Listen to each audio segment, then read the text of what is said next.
Justement, tiens, direction Londres pour notre rubrique Sans frontières. On va retrouver là-bas notre ami Arnaud Comte. Bonjour Arnaud. Parce qu'un groupe de Britanniques a battu un record il y a quelques jours, effectivement, qui fait froid dans le dos. Ce record, c'est le cas de le dire. On n'avait encore jamais vu ça, sauf sur Télématin, puisqu'on en avait diffusé quelques images, figurez-vous.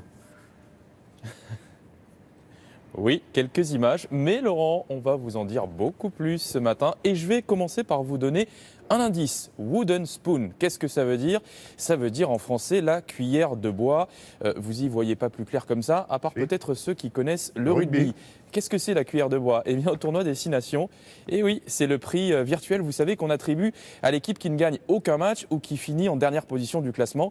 La France aurait pu le gagner presque cette année. Voilà. Et Wooden Spoon, c'est surtout le nom d'une association effectivement d'anciens rugbymen britanniques qui veulent promouvoir le handisport. Vous savez, les Britanniques, ils n'ont en général pas froid durant l'hiver. Eh bien, ces anciens rugbymen, ils n'ont vraiment pas froid, puisqu'ils ont organisé un tournoi de rugby sur un glacier dans l'Everest à plus de 6000 mètres d'altitude pour faire parler de leur association.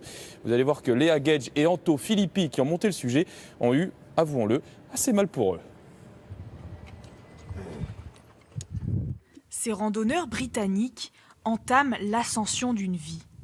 2 semaines à gravir l'Everest pas à pas en se familiarisant à cet environnement hostile.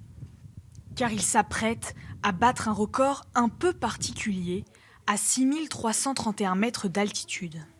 Ça a été très dur d'arriver ici, très dur. On a laissé des gens en chemin. Et là, on joue pour eux aussi.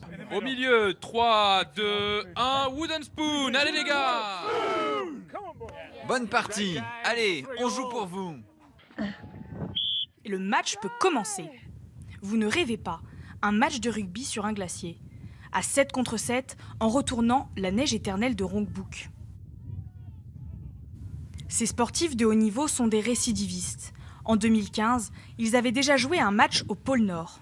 Ces exploits, ils les réalisent non pas pour faire parler d'eux, mais pour une bonne cause, récolter de l'argent pour les enfants handicapés. Un objectif qui leur donne la force de braver les moins 20 degrés.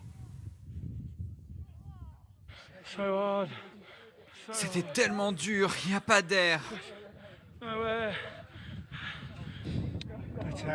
Au final, on a quand même joué le match le plus haut de l'histoire du rugby. On a récolté énormément d'argent pour les enfants qui, eux, ne pourront jamais avoir cette chance. Ce match a permis de récolter près de 300 000 €. Cet argent permettra, entre autres, d'offrir des cours de handi-rugby à des enfants en fauteuil roulant. Oui, match très important parce que c'est le cas de le dire, Arnaud, tout n'est pas gagné pour l'accès au sport pour tous. Oui, il y a un chiffre en Angleterre. Plus de 9 millions de personnes, Laurent, souffrent d'un handicap, qu'il soit physique ou mental. C'est 18%, rendez-vous compte, de la population anglaise. Et ces personnes-là, eh bien, ont 2 fois moins accès à une activité physique qui pourtant leur ferait le plus grand bien au quotidien. Et donc cette association veut absolument financer des activités pour les personnes handicapées, pour acheter par exemple que ce soit des prothèses ou des fauteuils roulants, ou pour mettre en place des infrastructures. Et avec ce genre d'opération, à coup sûr, cela fonctionne très bien. Merci beaucoup Arnaud, et bonne fin de semaine, comme on dit en anglais dans le texte.